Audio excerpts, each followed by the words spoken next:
So good to see you today, and just welcome to our Advent lecture series. We are really glad to have you come to our first one today, and we are very privileged and honored to have Dr. Jack Butt with us. Jack is a recently retired history professor from the JMU History Department, and he taught there for 33 years as a professor in the history department. Prior to that, he had been at some other universities, so he has taught at the college level for 40 years. And his PhD is from Rutgers University. Was always very interesting to me that he did a lot of traveling at JMU as he directed the study abroad programs at Oxford and Cambridge and the University of St. Andrews, as well as directing the Cultural History of Scotland study abroad program. And on a personal level, I have just been blessed to know Jack and his family for 25 years. He was one of the very first people that him and his family that I met when I moved to Harrisonburg in 1997. And I was fortunate to live about a block from him, and so just was able to enjoy watching his daughters, Bergen and Evan, grow up and teach them piano, and just have a lovely relationship with his family that has endured. And yeah, we don't like to say 25 years, but it has been. So, but anyway, we're so excited to hear him speak today, and I will turn it over to him for his presentation. Thank you for those kind words. And to reciprocate, not only did Sandy teach both of our daughters piano, or started them on piano and taught them for a number of years, but she did such a good job that the older one in high school switched over from piano to harp almost effortlessly. It was just actually magical, and went to college as a harp major with huge scholarships. And just as background, wondering why I have any right to talk about Advent or Christmas. My background to the University of St. Andrews in Scotland for medieval history. Most people wouldn't know, but it actually has the largest medieval history department in the world. And that enabled me to be one of those rare people that even though I was accepted at Oxford, I said no to them. That doesn't happen too often. So that's my background, and I've been interested in medieval history and church history. My secondary area for my doctorate was actually Reformation history. So I've been interested in both for quite some time. Okay, so Advent and Christmas in the Middle Ages. Well, we have to back up. My students used to get sick and tired of me always saying, well, first we have to back up to get the background before we can talk about any particular subject. And in the case of these, we have to back up. Although I guess if you stretch the Middle Ages, it might fit in there. But the advent of really both, the advent of Advent, the origins of Advent and Christmas are from about the end of the 4th century. For Christmas, maybe 367, when Constantine establishes that there should be some celebration of the birth of Jesus. So that means that for the first nearly 400 years of Christianity, there was no Christmas. And without Christmas, there isn't any Advent. So both of them originate end of the 4th century, beginning of the 5th century, come into existence. But as Christianity was very astute at doing, they overlaid the idea when they decided that there should be, if you've got a human being, Jesus, who was fully God, fully human, then as a fully human, he must have been born at some point. So they created the whole birth story. But as you also, I'm sure, are aware, in the Bible, there is really no indication of when Jesus was born. And so they really just had to create a time. And what they decided on is that for Europe, the big celebration really was winter solstice. And the reason for that is that in almost any agrarian society, what you're really concerned about is the growth of plant life, because that's what's going to enable you to survive. And so as winter is coming on, as the days are getting shorter and shorter, and the nights are longer, this was very scary for people. It's not that they didn't know what was coming and that eventually there would be a return, but it still is a scary time in any agrarian societies. And so the shortest day, the longest night, the most darkness is at the winter solstice. And as you reach that, you're turning finally the corner and you're heading back toward light. The way that a lot of people viewed it is that the sun was dying. And starting on the 21st of December, the sun is being reborn. Now, the sun and sun, S-U-N and S-O-N, that's really a coincidence. That's not that the rebirth or the birth of each of those.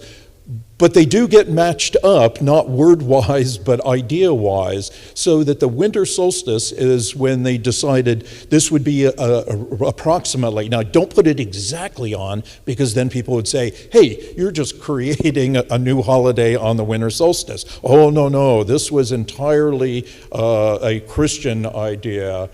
Just happened to be at a time when everybody was used to celebrating. So Christmas is tacked on to this time. Well, what was celebrated in the winter solstice? The light, green. This has all the celebrations of evergreen trees, green wreaths, holly, ivy, mistletoe, is because those are things that remained green throughout even the darkest days of winter. So all the way through, as it's getting worse and worse and worse, and then when it turns the corner to head back toward the sun and the longer days, there were some things that gave them hope by remaining green all the way through. But there's something else that this particular decoration, which was very popular even in the Middle Ages and popular still today, is actually representing. That's not merely an evergreen. See if you can get at the idea. What the symbolism is. It's a Christian cross overlaid on top of the pagan. As a cross was the same thing, but using the green to celebrate the continuum of life, that life has not disappeared, in the form of a sunhead. And so all of these objects that were part of the winter solstice get integrated into the early Christianity. Well, if you've got a major holiday that's working quite nicely, and people by the middle of the 5th century, Christmas has become fairly widespread, well, shouldn't there be some build-up to that? You don't want to just jump right into it. And so the creation of the idea of Advent, a period of really 4 weeks, of 4 Sundays of anticipation of this thing called Christmas. It's very interesting if you're going to have of it or the celebration of it, except for the music. Christianity has been very good at even the most somber, the most emotionally fasting times. They can come up with some really good music to demonstrate that. So Advent music, there's some really good stuff. If you were to Google, I don't know how many of you do Google search and then hit images, and you bring up all these images that you could use. I think I got this one. I got a lot of these probably from that technique. Do that with Advent. Put in Google, just put in Advent, and then hit images. And you know what you're going to get? Candles. Candles, candles, candles, candles, candles, and then a few Advent calendars. Because it's of course, counting down. All you're doing is waiting. It's this expectation of the coming of Christmas. And so, because of the same thing that I was talking about with the winter solstice, it's the diminishment of light, the declining of the sun, the disappearance of the sun and of light. And so, just as you put evergreens, and notice that even with the candles, in fact, you'll find that if you do your Google search, that most of the time when the candles come up, they come up sitting on top of some evergreens. It's that to remember, to maintain, to hold on to the light. Now, Christianity does a really good job of connecting that light with Jesus then. Jesus is the light. And the expectation, the anticipation, the waiting is for the coming of the light to the world. But you can see how those were very closely connected, the winter solstice toward the longer days and the world. So these are nicely done. So I'm not here to merely bash Christmas. I was a little worried. My wife was more worried than for me that there might be a riot when I point out all of these things about being really a winter solstice, and therefore Christmas doesn't really mean anything. That's not quite what I'm trying to say, but it is true that it's overlaid, but overlaid pretty nicely. They pick up a lot of the things that Jesus is the life. The evergreens are a sign of the continuation of life. Life didn't disappear even at the darkest of days, the longest nights, the shortest days. Life didn't disappear, and the evergreens are a symbol of that. That's the life and the way. A lot of these ideas, of course, are only planted in Christianity as it goes along. What was Advent in the Middle Ages really about? That's about it. There was music sometimes, although not very much. And see, the other problem with Advent in the Middle Ages, take a predominantly agrarian society, which medieval Europe was, according to at what time, but probably 90% agrarian, by, much of the time not scraping by, starving or nearly, and then tell them to fast? You've got a problem. Tell them that they should be kind of more somber in their anticipation and waiting when you're just barely surviving. So Advent was not one of the most popular with the peasantry, let's put it that way. There was no revolt that I'm aware of against Advent, but it was very popular within the church, among the clergy, because it's this buildup, and it adds on another layer for the people to participate. Not that they didn't in the Middle Ages. Most people went to church pretty regularly. Not always. That we have this impression that they, of course, attended church practically every day. No, for most people, they're out in the fields working, and even on Sundays, if there was work that had to be done, you might miss church. But this is one means of drawing people in, is the creation of Advent. And then again, the music, as it develops along the way, does a really nice job. But that's not, most of the music isn't until much, much later. Of course, we don't have the first actual musical, St. Andrews was on Carolingian. So most of the manuscripts I was working on were from the 700s and 800s, which are fun, as long as you don't touch them.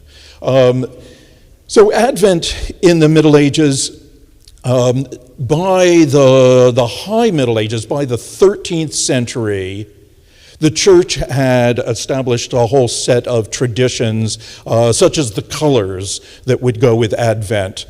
Today, I think, I'm not an expert on the modern, but I assume it's still purple would be the traditional. Is that correct for church people? It was originally supposed to be violet, not purple. And then on the third of the 4 Sundays of Advent, it became rose. Is that still used at all? That is? Okay. Not too far off on that. That begins about the 13th century.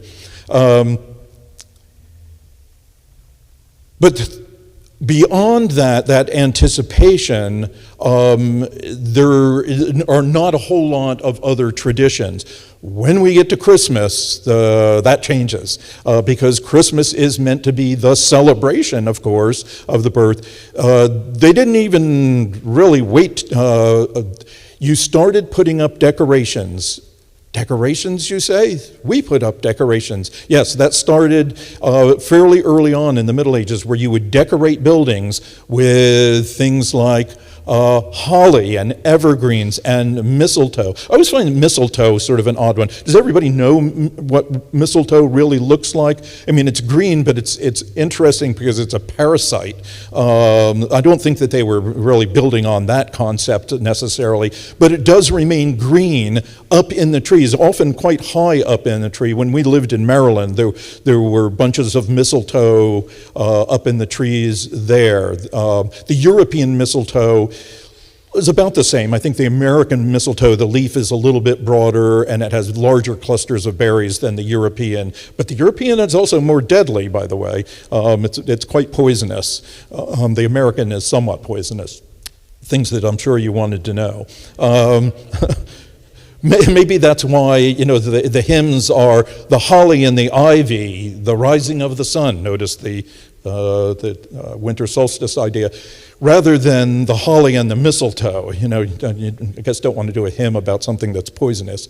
The running of the deer, the holly and the ivy, the running of the deer, all very pagan concepts, very interestingly. But so, back to Christmas. So they began by decorating buildings with kind of wreaths and with garlands of evergreen, and then before dawn, even on Christmas Day, you would start with a special mass that signaled the end of Advent and the start of the feasting season. A little more popular with the peasantry in particular. I think more popular with everyone. And then, of course, that season, the Christmas season, was not just Christmas Day, but Christmas Day, December 25th, all the way through January 5th, or up until Epiphany, which is January 6th. Epiphany is one of those holidays, too, that I always find a little interesting. To my students, although I was sometimes a little sacrilegious, I suppose, I would refer to it as the V8, because the Epiphany is Jesus was fully God and fully human. They finally realized it when the 3 wise men come and recognize that that's what we're talking about here. So I call it a V8 moment because I could have had a V8, yeah. So again, I'm being a little sacrilegious on this, but at that point, the end of the Christmas season is established. But during the Christmas season, during those 12 days of Christmas, it was joyous and celebratory. I'm just going to show a few more things on this. Our Christmas trees, they did not put up actual Christmas trees inside until later. I'll try to get to that and mention when that becomes a common feature, but certainly it's kind of remarkable.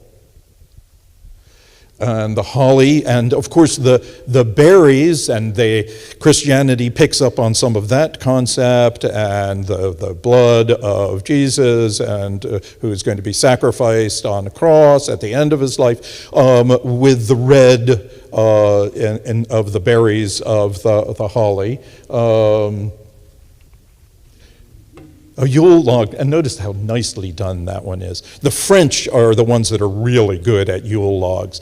Americans, we tend to make an object that's shaped like that, I suppose, but the French will go to great lengths of trying to make it actually look like a log, a piece of wood. I think that's great. What's Yule? It's the Scandinavian holiday of the winter solstice. So why a Yule log? The perpetual light that it's supposed to bring by putting a big log, not that cake. You don't want to throw your cake on the fire. That's a great waste of cake. But by putting a large log onto the fire that will keep burning for a long period of time is the idea. Again, very pagan, very winter solstice like. But back to our Christmas, the monasteries celebrated Christmas very jubilantly. They would get up cheese and poultry and fish and even sweets, which were generally not served during the main part of the year. And then you got 3 cups of wine or ale per day. In the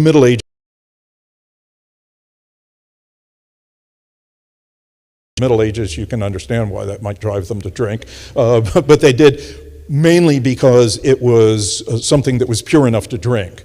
Water was always suspicious with good reason, since they didn't necessarily separate their sanitation systems from their drinking water. So if you have wine, it's got enough alcohol in there that it's probably pure. And of course, brewing means the word for brew, the word brew is really the same word as boil.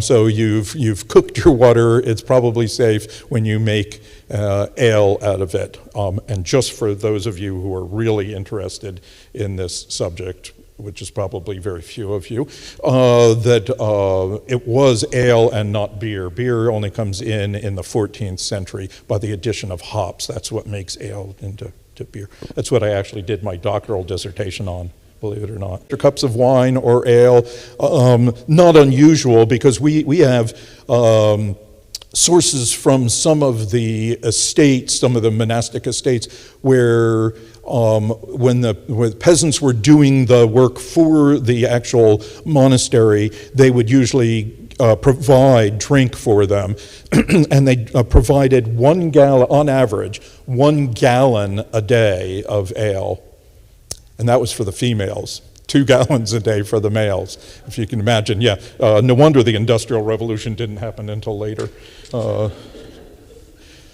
So the average people, the average person was also celebrating not only with foods, even the peasantry the lord of the manor would usually have a dinner provided for the peasants of that manor. But the irony of that is that another part of the tradition was that the peasantry would bring gifts to the Lord first on Christmas Day. Giving gifts was not a real standard thing for the average person, but the peasants were to bring their Lord gifts. Well, what did the peasants have? Food objects. So you brought eggs or some flour or a piece of bacon or whatever to your Lord as your gift. And then, what a wonderful thing he did later in the day. He provided a dinner for everybody. Yeah, with the food that they had just brought him earlier in the day. That's made into a really big thing in a lot of the literature and even in some of the music about the big feasts provided by the lords. Yeah, they were real generous. As I mentioned, you didn't generally do gift giving except for on January 1, which was the old Roman New Year, start of the New Year. In the Middle Ages, the New Year starts on March 25th, but the older Roman one was the January 1st. And for some reason, all the way through the Middle Ages, they stuck with that as the day that you should celebrate and give gifts.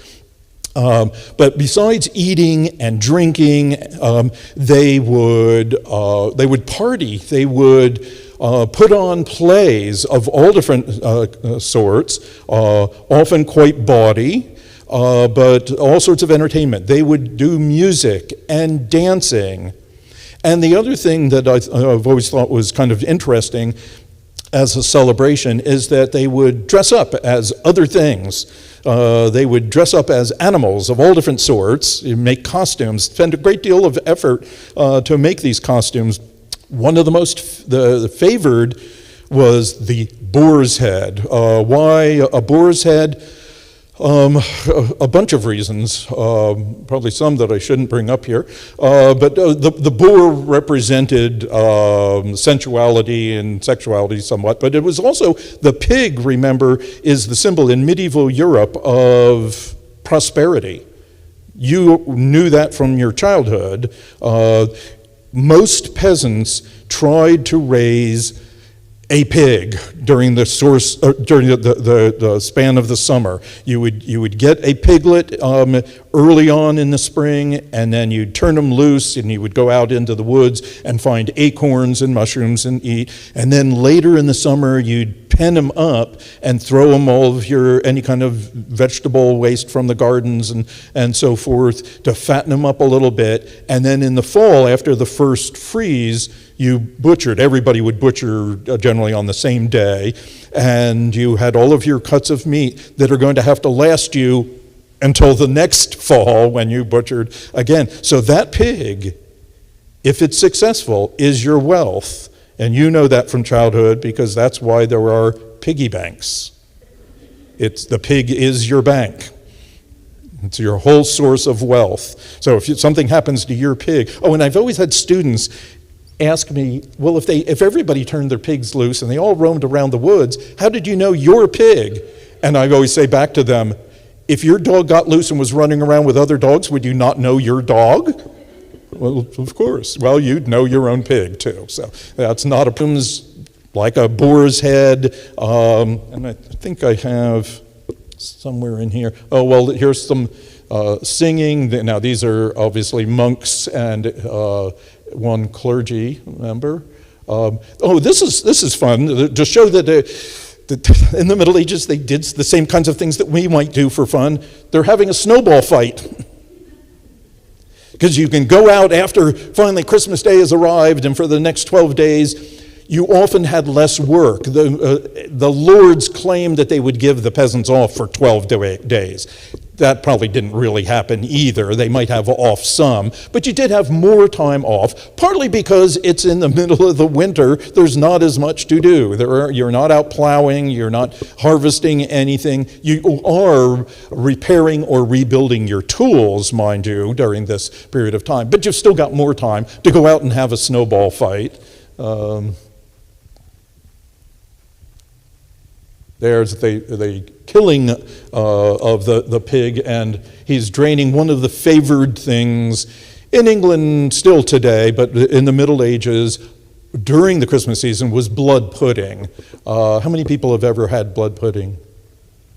Just a few of you. First of all, you drain the blood from the pig as you begin the butchering process, and then mix some herbs and stuff in kind of a spicy sausage. But it was one of the favored dishes, so that's what he's obviously getting ready to make there. And there's a nice boar's head. That one was probably for decoration rather than wearing. That's another thing you would do with it, is make animal objects to put on your dinner table.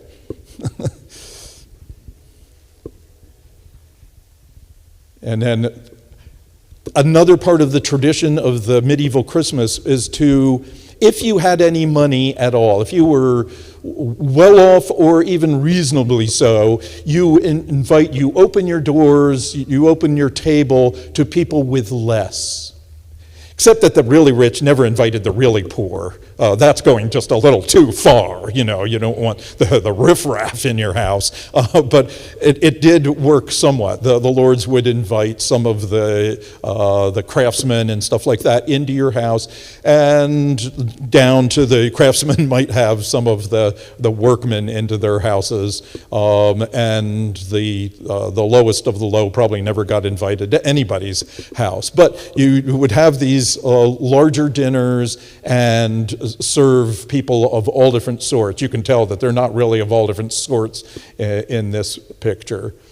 And the fact that the one is wearing, or two of them are wearing ermine, you can tell from the white and the spots on it, they're probably either royalty, they're the only ones that are supposed to be wearing ermine, or those who are pretending to be, which is another thing that you would do during the 12 days of Christmas, is pretend to be somebody that you're not.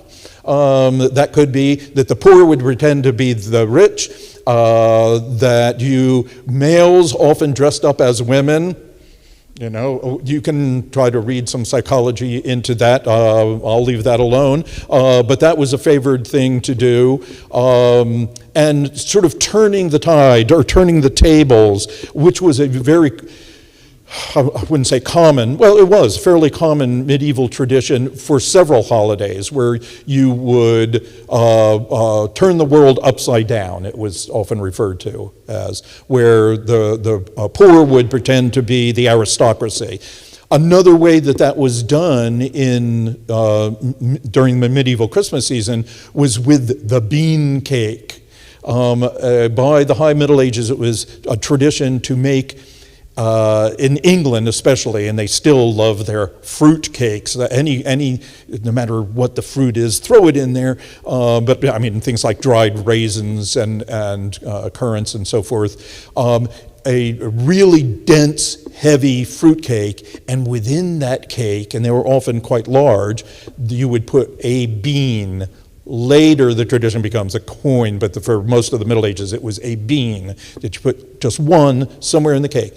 Then you start slicing it up and serving it to everybody at your larger dinner, and whoever gets the slice that has the bean in it is declared the king of the society. And that for the rest of the day, that person gets to lord it over everybody else and dole out all sorts of penalties. You're not supposed to be nasty about it, but just kind of funny to make people do silly things and so forth, was part of that same tradition of turning the world upside down and making the lower classes feel as if at least one day a year, or maybe a couple days a year, they had some power over the world. Let's see, there were also, as I said, all sorts of plays that took place, and also music. The plays, of course, we know on the very last day, or the eve before Epiphany, was a traditional time to put on a play. You know that from Shakespeare's Twelfth Night. We don't know specifically, but almost certainly from the name, that it was intended to be performed on that last night of the 12 days of Christmas. We don't have, I think the first book of Christmas carols is only in, I believe it's 1512 or something like that. So we don't have as much evidence of that in the Middle Ages, because they didn't denote the music a lot of the time, especially if it was popular music. The church music is written down earlier than the popular music. But we do know that they sang carols and songs of all different sorts during this period of time. Okay, by the way, we're of any substance at all, I mean, even middling classes, you bought a loaf of bread, and breads were always round breads in the Middle Ages, not loaf pan loaves, and you slice it this way, so did you ever wonder why most of your plates are round? I mean, it's not very convenient for storing them in a cupboard. It'd fit a lot better if they were all square. Why are they round? Because they're imitating the original medieval plates of slices of round bread cut this way. And of course, you would serve the most important person at your table first, right? So that's the upper crust. Gets served. So you've got your plate, which is your slab of bread, and you put your food on top of it, which would often be kind of stew-like types of meals. That was the most common thing in the Middle Ages. And so you eat that with your fingers. The fork wasn't invented till the 14th century in Italy. You eat with, they did have spoons, so you might use a spoon or your fingers, and then you eat your plate. How convenient. It's really nice. It's like those soup, what do they call that, where it's a loaf and they rip out and put the soup in there and you get to eat your bowl. That's the way the meals would take place in the Middle Ages. You might even share other things at the table. It was not uncommon to have one cup for every two people. And so your wine or your ale, you're sharing it with your neighbor who you may have just met for the first time. Did that have anything to do with the spread of the bubonic plague? No, but it's not the best practice, I might point out. Okay, so all of this celebration, quite lovely in the Middle Ages. There's some in their animal costumes and their music that they're putting on.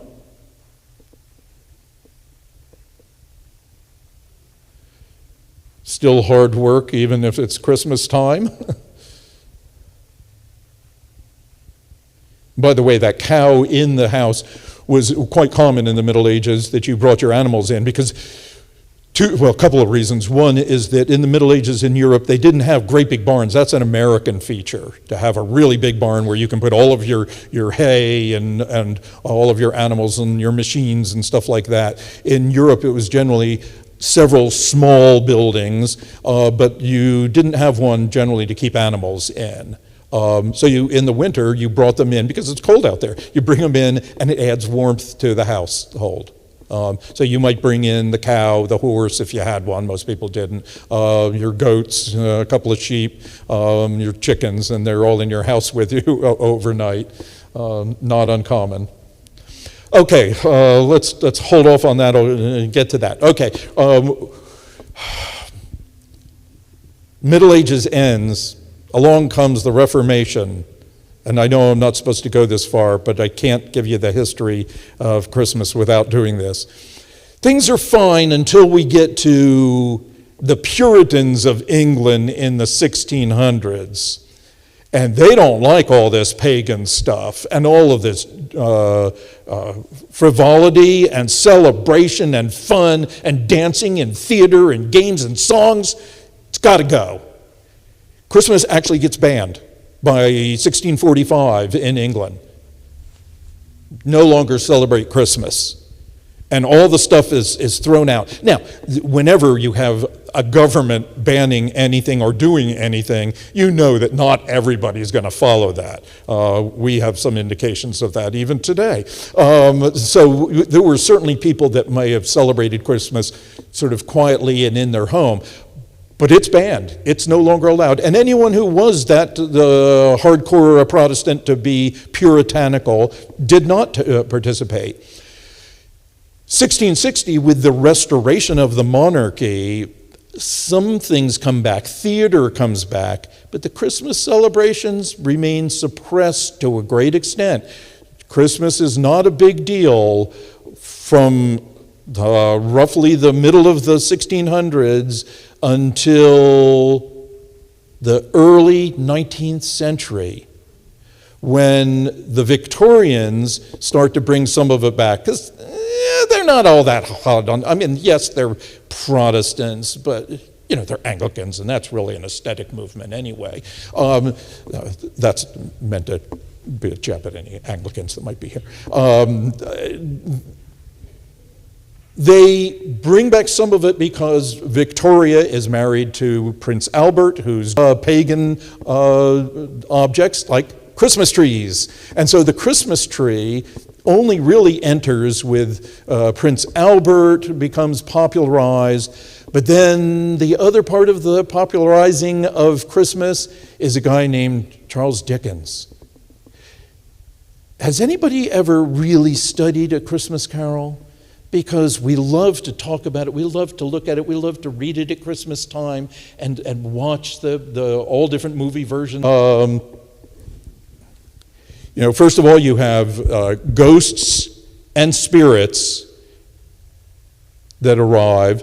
They're the spirit of Christmas past, and they show his past school life and so on. And then there's the spirit of Christmas present, who's a really large, jovial guy, all in green in the story, and he's surrounded by food.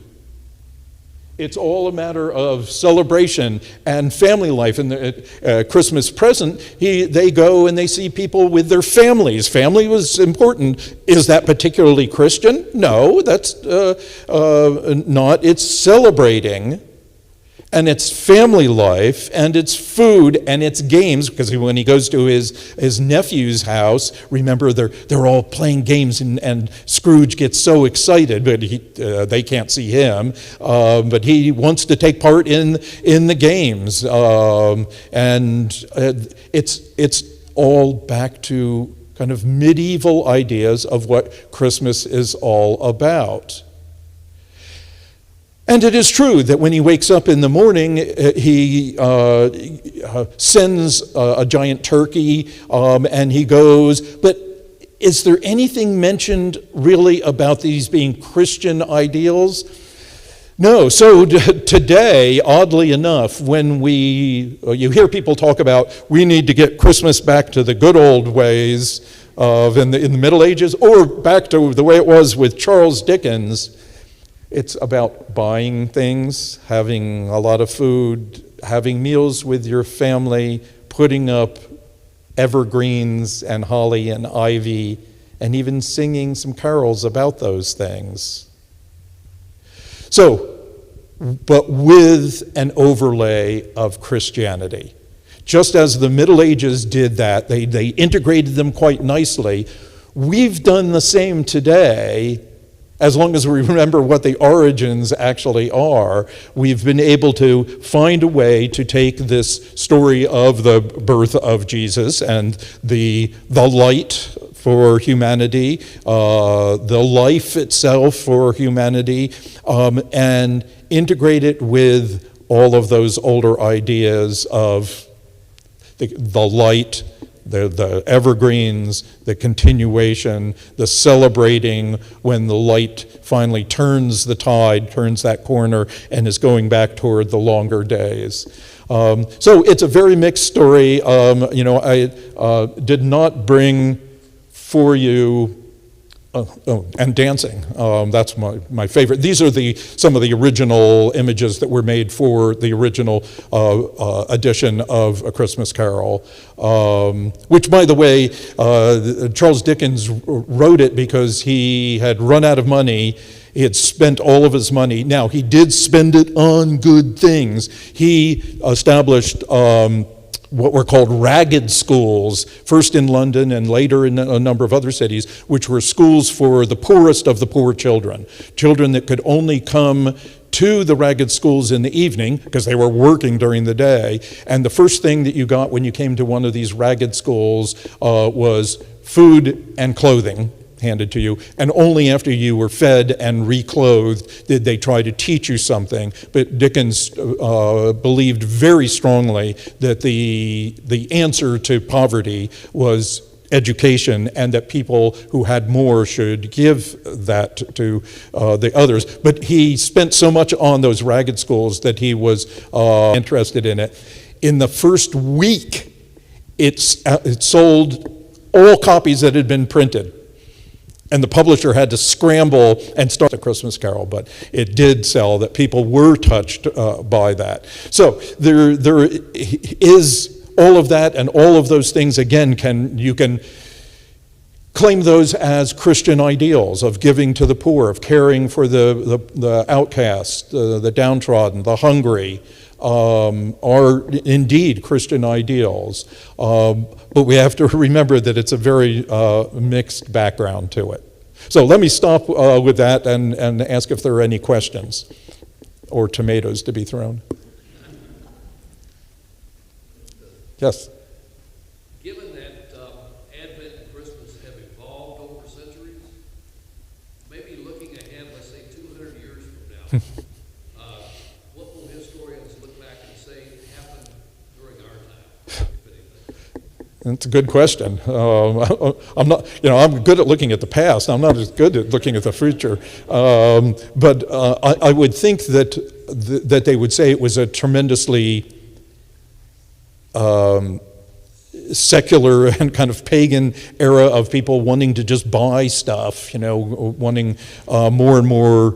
My wife and I were watching the news last night, and on the news, one of the longest segments was about all of the sales that are out there, and that things might disappear, and that everybody better rush off and buy stuff. Oh, this fear mongering about not being able to buy enough stuff. So, will that be the way it's viewed when people become actually kind and caring and compassionate in 200 years? Which I'm sure they all will. Your fingers crossed. That's a good question. I'm not sure if anybody else has a thought on that. Or other questions, since I failed so abysmally on that one. I was wondering, did they know exactly when the winter solstice was going to be? Yeah, they had that down really well. Their science was pretty darn good on that. They had known that actually for at least a few thousand years, because we don't know exactly what Stonehenge's purpose was, but one of the things we do know is that it could predict very accurately both winter and summer solstice. Now, why? Not entirely sure. Yeah, I think it always started on, it could change actually the time of the day, but I think it was always the 21st. Yes? Sorry? Well, it's the Mass of Christ, of the birth of Christ. So that's a good question, and I don't know the answer to that of when they first started using that actual name for it.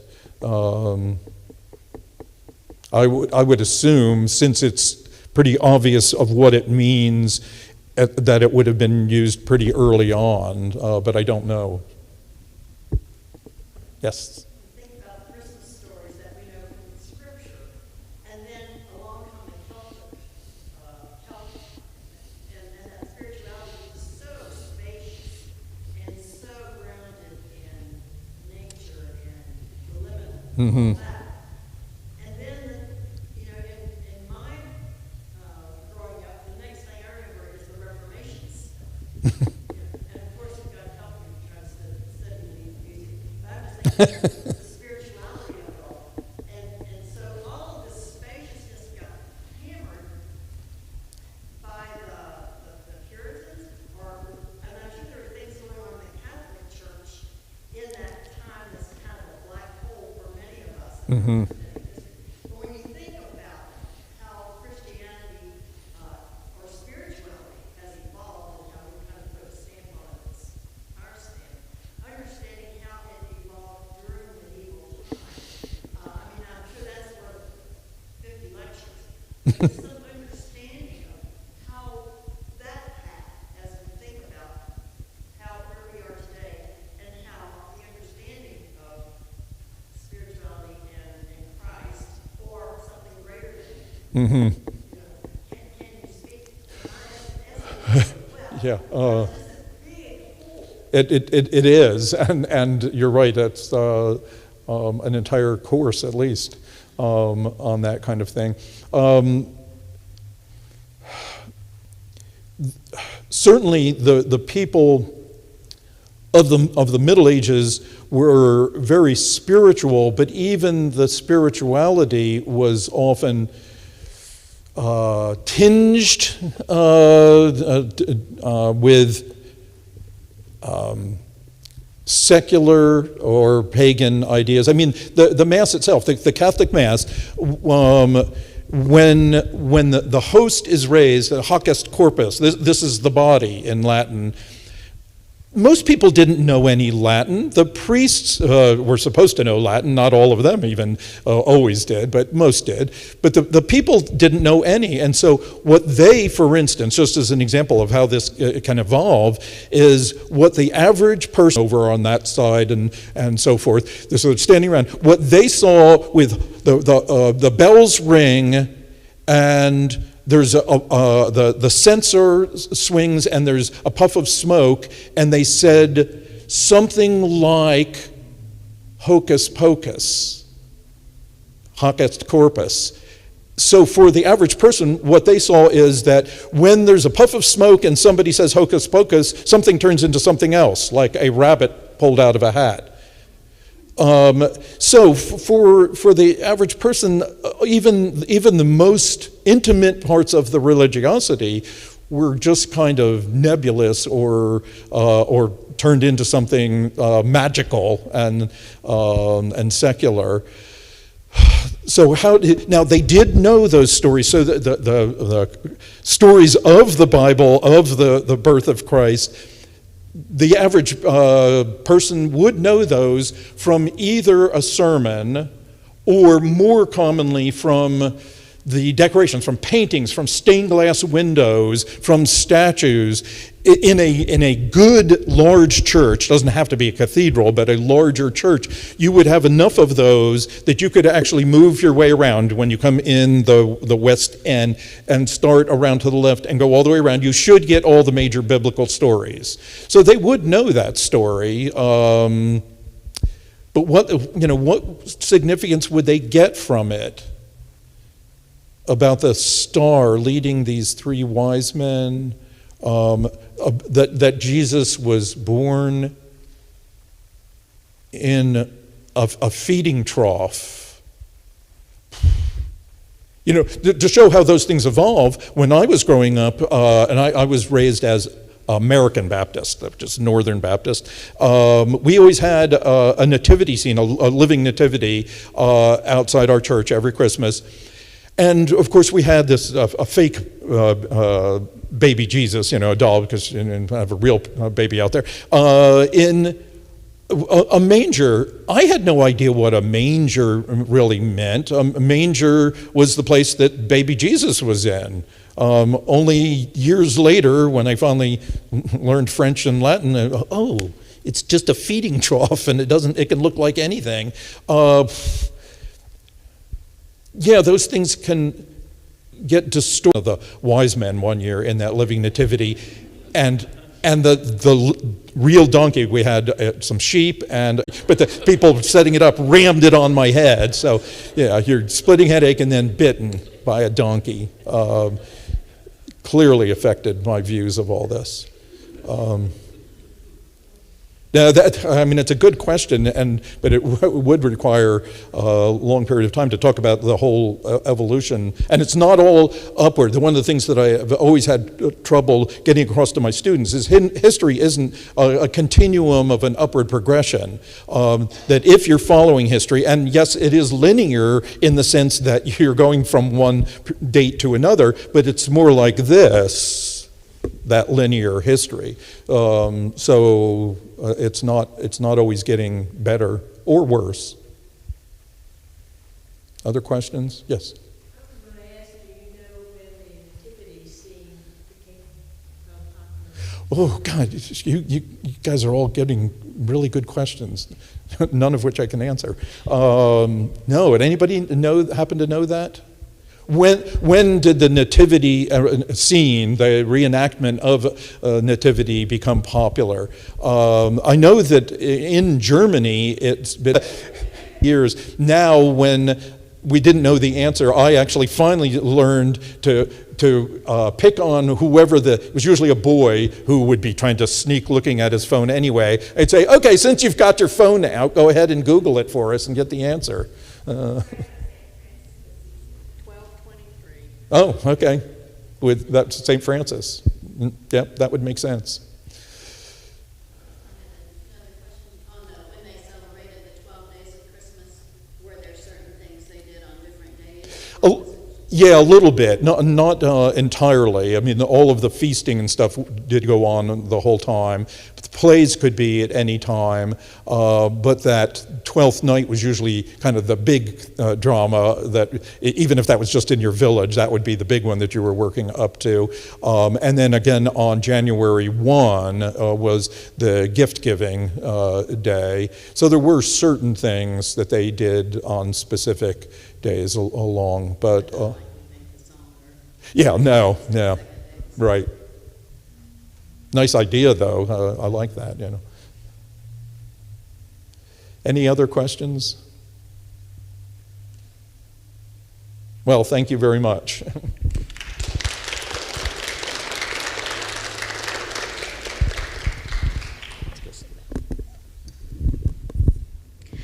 Thank you so much. That was so interesting. And yeah, I've always just been fascinated with Jack. He's so interesting and such a wonderful speaker. He's a true Renaissance man, a jack of all trades. And I think we're going to have you back next to talk about your dissertation with the ale and the hops. Maybe we'll do that with samples involved, okay? I would be very interested. Maybe we'll do it off-site, but that sounds interesting. So think about that for next time. That Yes. alone is surprising, because usually when I give a talk to a group, what I hear afterwards is, well, we'll never ask him back to that. Oh, no. We got to, well, now we have a whole, what we just found a course now on the Laura's questions. So we'll definitely have you back, and thank you so much. We hope that you'll join us again for the other Tuesdays. So next week, same time, we'll be hearing Curtis Nolly on Handel's Messiah. And we didn't mean to give you such a hard topic, but it was very interesting and definitely something we did not know much about. So next week, Messiah. And thank you again for coming, and go USA. We'll go watch the soccer game now. Yeah, All right. Sorry to make it go too close.